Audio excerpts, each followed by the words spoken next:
बहुत दूर एक राज्य में सरसस नाम का राजा हुआ करता था, जिसकी 12 सुंदर राजकुमारियां थी। वे सब एक कमरे में सोती थी और उनका कमरा बाहर से बंद कर दिया जाता था ताकि वो कहीं न जा पाए। लेकिन फिर भी सुबह उनके जूते काफी घिसे हुए लगते थे, जैसे रात भर उन जूतों में राजकुमारियों ने नृत्य किया हो। जब ये बात राजा को पता चली तो उसने खबरी को पास बुलाया और उन पर नजर रखने को कहा।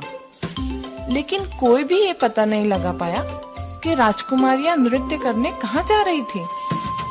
राजा ने राज्य में घोषणा कर दी कि अगर कोई भी ये राज पता कर पाए तो वो उन 12 राजकुमारियों में से किसी को भी अपनी पत्नी बना सकता है। और इतना ही नहीं, उसे राजा सरसस के बाद इस राज्य का राजा घोषित कर दिया जाएगा। लेकिन अगर किसी ने कोशिश की और वो नाकामयाब रहा तो उसे 3 दिन के बाद फांसी की सजा दी जाएगी। कुछ दिन बाद एक युवा राजकुमार किसी दूसरे राज्य से उन 12 राजकुमारियों के रहस्य को सुलझाने पहुंचा। उसका वहां बहुत बड़ा स्वागत हुआ और रात को उसे राजकुमारियों के बगल वाले कमरे में ले गए। उसे सब सुनाई दे सके इसलिए उसके कमरे का दरवाजा खुला रखा गया। लेकिन जल्द ही राजकुमार को नींद आ गई। जब सुबह हुई तो उसने देखा कि राजकुमारियां नृत्य करके आ चुकी थी। ये उनके जूतों से पता चल गया। ऐसा दूसरे और तीसरे दिन भी हुआ और राजा ने राजकुमार का सिर काटने का हुक्म दिया।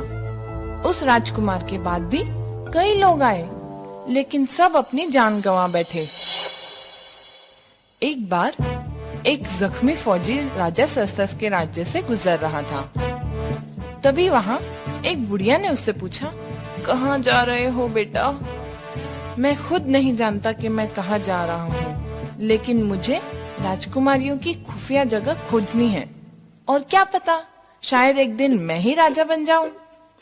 ये कोई मुश्किल काम नहीं है बेटा, मैं तुम्हारी मदद करूंगी। बस तुम्हें जो जाम राजकुमारियां पिलाएंगी उसे तुम्हें नहीं पीना है। उस जाम से तुम्हें नींद आ सकती है। उस बुढ़िया ने एक चोगा उस फौजी को दिया और कहा, जैसे ही तुम इसे पहनोगे तो तुम अदृश्य हो जाओगे और फिर तुम राजकुमारियों का पीछा कर सकते हो। शुक्रिया माताजी। फौजी राजा के पास पहुंचा और परीक्षा देने की इच्छा जताई। फौजी की वहाँ बहुत खातिरदारी हुई और उसे बढ़िया पोशाक दिए गए। शाम होते ही उसे राजकुमारियों के बगल वाले कमरे में ले गए। सबसे बड़ी राजकुमारी उस फौजी के लिए जाम ले आई, लेकिन फौजी ने चुपके से उस जाम को फेंक दिया और सोने का नाटक करने लगा। राजकुमारियां उसके खराटे सुनकर खिलखिला उठी। ये भी बाकियों की तरह अपनी जान गंवा बैठेगा। नए कपड़े पहनकर तैयार होने लगी। वे बहुत उत्साहित थी, लेकिन सबसे छोटी राजकुमारी ने कहा, पता नहीं क्यों, लेकिन मुझे बेचैनी सी हो रही है, जैसे कुछ बुरा होने वाला है। तुम्हें हर समय डर लगा रहता है। क्या तुम भूल गई कि इसके पहले भी हमें कोई पकड़ नहीं पाया है? अगर इस फौजी को नींद का जाम नहीं दिया होता तो भी ये सो जाता। जब वह सब तैयार हो गई, वह उस फौजी को देखने पहुंची जो कि बहुत जोर जोर से खराटे ले रहा था।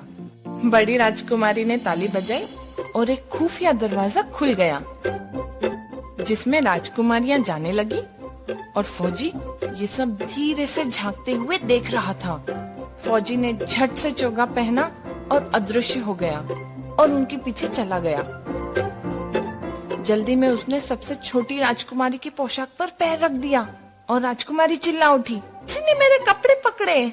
कोई नहीं है वहाँ, बस दीवार में एक कील है। वे सब एक सुंदर पेड़ों के कुंज में पहुँचे, जहाँ सारी पत्तियां चांदी की थी। बहुत ही चमकती और दमकती जगह थी वो। फौजी ने एक शाख तोड़ी और उस पेड़ से आवाज आई, इस बार सच में मैंने कुछ सुना। क्या आप लोगों को कोई आवाज नहीं सुनाई दे रही? कोई आवाज नहीं है। ये तो उन राजकुमारों का शोर है जिनके साथ हम नृत्य करने जा रहे हैं। जैसे जैसे वे आगे बढ़ने लगे, उन्हें वहाँ सोने के, हीरे के पत्तों के पेड़ दिखने लगे और फौजी हर पेड़ से एक शाख तोड़ रहा था और जब जब वो शाखें तोड़ता तब तब आवाज होती। वे सब एक तालाब के पार पहुँचे जहाँ 12 नाव थी और हर नाव में एक सुंदर राजकुमार बैठा था। फौजी सबसे छोटी राजकुमारी की नाव में जा बैठा। छोटे राजकुमार ने कहा, आज नाव खींचने में काफी ताकत लग रही है। अचानक से नाव का वजन बढ़ गया है। तालाब की दूसरी ओर एक बढ़िया महल था जहाँ से मधुर संगीत सुनाई दे रहा था।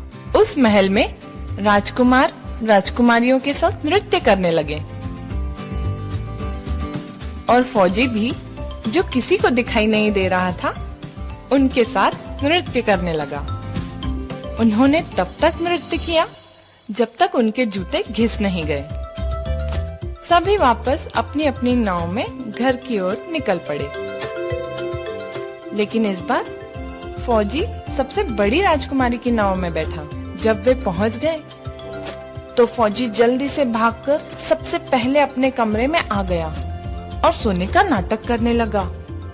राजकुमारियों को उसे सोता हुआ देखकर राहत मिली। अगले दिन फौजी ने ये किस्सा किसी को नहीं बताया। वो दूसरी और तीसरी रात भी अदृश्य होकर राजकुमारियों के साथ गया और वहाँ से एक सुनहरा बर्तन उठा लाया। 3 दिन बाद राजा के सामने उस फौजी को उसकी चमकीली शाखें और सुनहरे बर्तन के साथ पेश किया गया। मेरी बेटियां कहाँ जाती हैं रोज रात को? राजा वे 12 राजकुमारों के साथ एक भूमिगत महल में नृत्य करने जाती हैं। फौजी ने राजा को पूरी बात बताई और वो शाखें और सुनहरा बर्तन भी दिखाया। राजा ने राजकुमारियों से पूछा कि क्या ये फौजी सच कह रहा है, तो उन्होंने हामी भरी। राजा ने फौजी से अपनी पत्नी चुनने को कहा और फौजी ने सबसे बड़ी राजकुमारी से शादी करने की इच्छा जताई। उसी दिन उनकी शादी हो गई और राजा ने फौजी को अपना वारिस घोषित किया। कई वर्षों बाद राजा गुजर गए और फौजी उस राज्य के राजा बन गए। लेकिन बाकी के 11 राजकुमारियों को अपने राजकुमार की बहुत याद आती थी। फौजी ने उनसे कहा कि अगर वे चाहें तो वे अपने राजकुमारों से शादी कर सकती हैं। उस रात नए राजा और रानी अपनी 11 राजकुमारियों के साथ आलीशान महल में गए, जहां उन सब की शादी हुई और नृत्य की राजकुमारियां वहां खुशी खुशी रहने लगी।